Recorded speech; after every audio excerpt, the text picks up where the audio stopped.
नमस्कार. आजचा सवालमध्ये तुमचं मनपूर्वक स्वागत. आज नवा दिवस, नवा प्रश्न, नवी चर्चा आणि नवा आनंद. आजचा माझा प्रश्न आहे, तुम्हाला वाटलं असेल आज मी प्रश्न विचारणार आहे पाकिस्तानबद्दल, कारण पाकिस्ताननी आज मुंबईवरच्या हल्ल्यात आपला हात असल्याचा कबुली जबाब दिलेला आहे. पण मी प्रश्न पाकिस्तानबद्दल नाही विचारणार आहे. याचं कारण IBN लोकमतच्या आधीच्या कार्यक्रमात त्यावर पुरेशी चर्चा झालेली आहे. माझा आजचा प्रश्न आहे महाराष्ट्राचे माजी महसूल मंत्री नारायण राणे यांच्याबाबत. काँग्रेस नारायण राणेंच्या सहनशीलतेचा अंत पाहते का, हा माझा प्रश्न आहे. आज सकाळपासून आपण बातम्या पाहतोय नारायण राणे अस्वस्थ आहेत. काल ते शरद पवारांना पुण्यात भेटले. काँग्रेस हायकमांडने आश्वासन देऊनही त्यांना पक्षात परत घेतलं नाहीये. त्यांना नेमकं काय देणार, मंत्रिपद देणार की नाही, देणार असल्यास कोणतं देणार हे सांगितलेलं नाहीये. दुसऱ्या बाजूला नारायण राणेंनी लोकसभा निवडणूक लढवावी असा दबाव त्यांच्यावर येत असल्याच्या बातम्या खासगी गोटातून मिळत आहेत. त्यामुळे नारायण राणेंना नेमकं काँग्रेस काय करतंय हे समजेनासं झालंय. नारायण राणेंचे समर्थकही रागावलेले आहेत काँग्रेस हायकमांडवर. आणि काँग्रेस नेत्यांना आम्ही विचारलं तेव्हा काँग्रेस नेते आज असं म्हणाले की काँग्रेस हायकमांडला केवळ काय नारायण राणेंचंच काम आहे का. म्हणून माझा आजचा प्रश्न आहे, काँग्रेसने नारायण राणेंचा अपमान केलाय का, काँग्रेस नारायण राणेंच्या सहनशीलतेचा अंत पाहते का. माझ्यासोबत आहेत नेहमीप्रमाणे नामवंत पाहुणे. माझ्या स्टुडिओमध्ये आहेत माणिकराव कोकाटे. माणिकराव कोकाटे हे आमदार आहेत, पण त्यांची ओळख मी नीट करून देतो. ते शिवसेनेचे आमदार आहेत आणि ते नारायण राणेंचे समर्थक आहेत. बरोबर आहे ना. ते नारायण राणेंचे समर्थक आहे आणि शिवसेनेचे आमदार आहेत, हे लक्षात घ्या. महाराष्ट्राच्या राजकारणातले हे तिढे आपण समजून घ्यायला हवेत. माझ्यासोबत दिल्लीहून आहेत शिवसेनेचे खासदार आणि पत्रकार, महाराष्ट्र टाइम्सचे माजी संपादक भारत कुमार राऊत. माझ्यासोबत आमच्या लोअर परेल स्टुडिओतून आहेत काँग्रेस नेते भाई जगताप. मी सुरुवात करणार आहे अर्थातच भाई जगतापांपासून. भाई गेल्या वेळेलाही माझ्या कार्यक्रमात आले होते, तेव्हाही विषय नारायण राणेंचाच होता. भाई तुम्ही बहुतेक नारायण राणे स्पेशलिस्ट बनलाय असं मला वाटतंय. माझा प्रश्न आहे भाई असा, का काँग्रेस नारायण राणेंना असं ताटकळत ठेवतंय, का त्यांच्या समर्थकांना अस्वस्थ करतंय, याची कारणं काय आहेत. नाही, वागळेजी एक गोष्ट मी सर्वात प्रथम क्लिअर करतो की मी काँग्रेस समर्थक आहे. मी बाकी कुठला समर्थक नाही, हा एक मुद्दा. आणि दुसरं महत्वाचं म्हणजे की हे खरं आहे की निर्णय काही वेळेवर होणं गरजेचं आहे, परंतु आपल्याला ही गोष्ट लक्षात घेणं गरजेची आहे निखिलजी की ही प्रक्रिया देशभर चालू आहे. देशाच्या अनेक राज्यामध्ये अनेक गोष्टी आहेत, अनेक प्रश्न आहेत आणि त्या बाबतीमध्ये हायकमांड हा अंतिम निर्णय घेणार असल्या कारणाने मला असं वाटतं की याच्यामध्ये फारसा विलंब किंवा त्याच्यामध्ये कोणाचा अपमान करण्याचं किंवा कोणाचा काय अंत बघण्याचा मला तरी असं वाटत नाही. कारण मी गेली फार जुना जरी मी काँग्रेसचा किंवा राजकारणी नसलो तरी 20 वर्ष मी काँग्रेसचं राजकारण फार जवळून पाहतो आहे. आणि त्यामुळे इतकं तडकाफडकी फटाफट असे काही निर्णय काँग्रेस सारख्या 130 वर्ष जुन्या अशा ह्या पक्षाचे होत नाहीत. सगळ्या कसोटींवर सगळे निर्णय तपासूनच नंतरच त्याच्यावर निर्णय घेतले जातात. हा आजपर्यंतचा परंपरा आहे.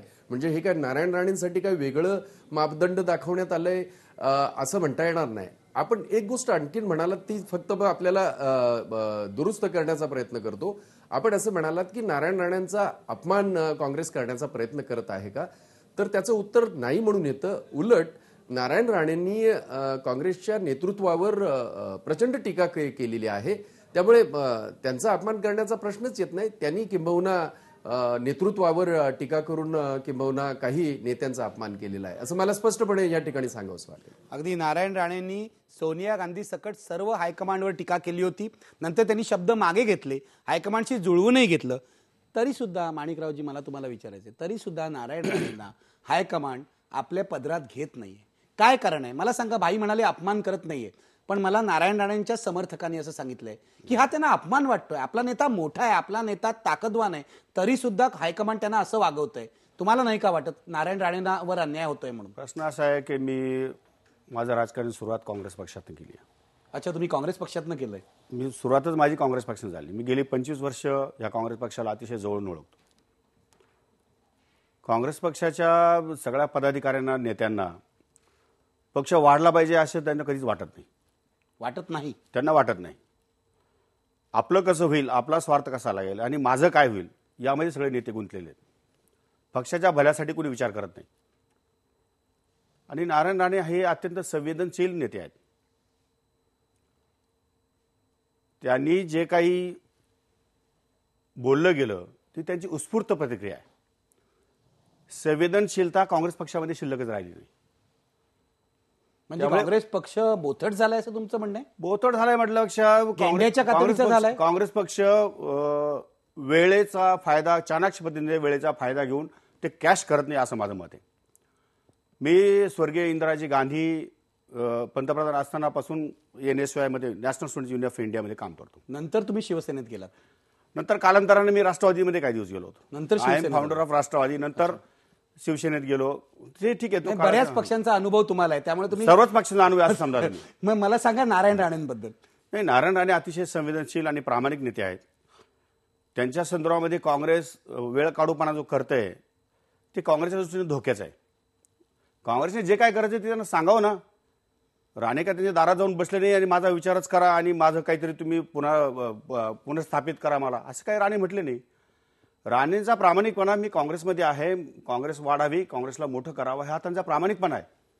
तो प्रामाणिकपणा जर काँग्रेसच्या हायकमांडच्या लक्षात येत नसेल तर ते काँग्रेसचं दुर्दैव आहे. एका काळामध्ये 2/3 असलेला काँग्रेस पक्ष 1/4 पर्यंत चालला तरी अजून काँग्रेसच्या नेत्यांमध्ये जर त्यांच्या मानसिकतेमध्ये बदल होत नसेल आणि त्यांच्या कार्यपद्धतीमध्ये बदल होत नसेल तर ती काँग्रेसचं दुर्दैव आहे. तुम्हाला असं वाटतं की राणेंसारख्या ताकदवान नेत्यांची अशी अवहेलना काँग्रेसने करायला नको होती? करायलाच नको असं माझं मत आहे. कारण शेवटी अनेक, आता लोकसभेच्या निवडणुका तोंडावर आलेल्या असताना आणि देशामधले अनेक राज्य काँग्रेसच्या विरोधात गेले असताना अशा परिस्थितीमध्ये तात्काळ निर्णय घेणं आणि तात्काळ राणेंना काही जबाबदारी सोपवून आणि काँग्रेस पक्ष नंबर 1ला आणि पुढे सत्तेत आणणं ही महत्वाची बाब असताना सुद्धा केवळ आपसापसातल्या मतभेदामुळे यांना जवळ घ्यायचं की त्यांना जवळ घ्यायचं की यांची मर्जी सांभाळायची, यामध्ये वेळ काढूपणा जो चाललाय तो चुकीचा आहे असं माझं मत. तो घातक आहे. मला सांगा, राणे जर दुखावले पुन्हा तर काँग्रेसला घातक ठरेल? 100%. राणे दुखावले तर राणे अनेक पक्षांना घातक ठरतील.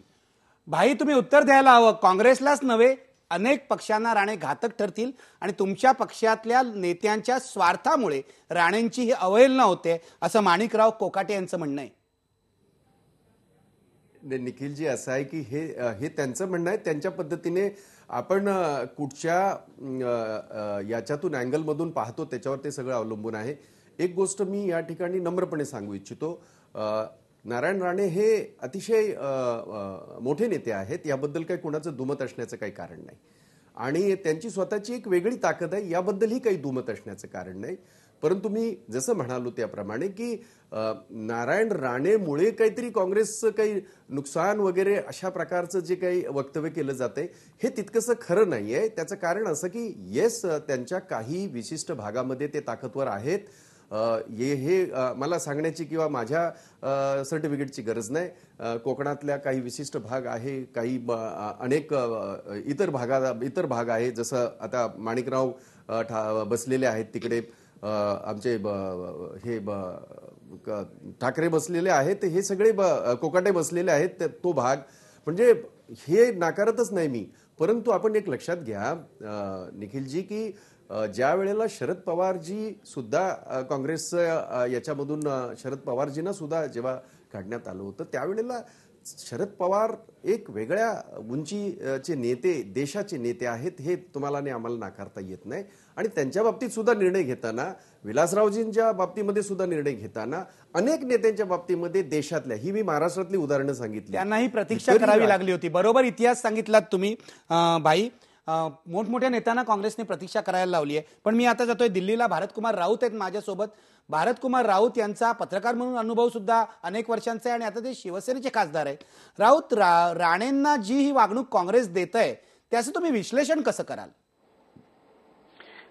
नमस्कार.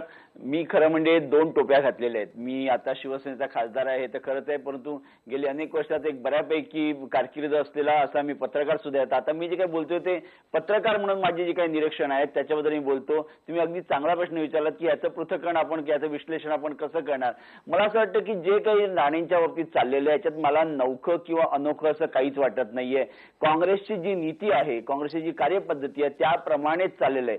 मगाशी इतिहासाची गोष्ट झाली, बाकी नेते सोडून द्या. यशवंतराव चव्हाणांसारखा एक महान नेता, त्यांची काँग्रेसने त्यांना किती महिने त्यांना उंबरठ्यावर बसून ठेवलं होतं हे आपल्याला आठवतंय. त्यातून राणेंनी तर साक्षात पक्ष नेतृत्वाविरुद्धच टीका केली आणि जाहीरपणे टीका केली ती आणि स्पष्ट शब्दात टीका केली. त्याच्यात कुठलीही संदिग्धता नव्हती. अशा वेळी त्यांना जेव्हा वाटेल तेव्हा त्यांनी पक्षात यायचं, त्यांना जेव्हा वाटेल तेव्हा त्यांनी टीका करायची आणि पुन्हा त्यांना वाटेल तेव्हा त्यांना पुन्हा घेऊन पुन्हा पदही द्यायचं. हे सगळं मला वाटत नाही कुठल्याही पक्षाला हे शक्य आहे. त्यामुळे जे काही चाललेलं आहे हे निसर्गदत्त जे आहे त्याप्रमाणेच चाललेलं आहे. कदाचित राणेंना ते पक्षात घेतीलही पुन्हा, कदाचित घेणारही नाहीत, पण त्याच्यामुळे काँग्रेसचं काही फार मोठं नुकसान होणार आहे अशा भ्रमात कुणीच राहू पाहू नये. कदाचित नारायण राणे सुद्धा तशा भ्रमामध्ये नसतील. तसं असतं तर त्यांनी इतक्या वेगळ्या पद्धतीने आता मी राग विसरलोय, आता फक्त माझ्या मनात प्रेम आहे, मी सोनिया गांधींच्या विरुद्ध काहीच बोललो नव्हतो, माझ्या मनात काही नव्हतं, मी ज्यावेळी जे आलो ते बोललो, आता माझ्या मनात बरं नाहीये शंका नाही, अशी वेगवेगळी विधानं त्यांनी केली नसती. याचं कारण त्यांच्याही मनात हा भ्रम नाहीये की मी गेल्यामुळे काँग्रेसचं काही फार मोठं नुकसान होणार. त्या माणिकरावांसारखे त्यांचे एकनिष्ठ आमदारांबद्दल मला कुतूहल आहे, त्यांच्याबद्दल मला आदरही आहे की अशा परिस्थितीत ते नेत्याबद्दल जाहीरपणे इतकं चांगलं बोलतायत. अगदी ही चर्चा मी पुढे चालू ठेवणार आहे आणि मला माहिती आहे माणिकरावांना याला उत्तर द्यायचंय, पण मी आता घेणार आहे एक ब्रेक पूर्वी आपला जो प्रश्न आहे त्यावर लोकांचा कौल बघा. SMS पोल आलाय आपल्याकडे.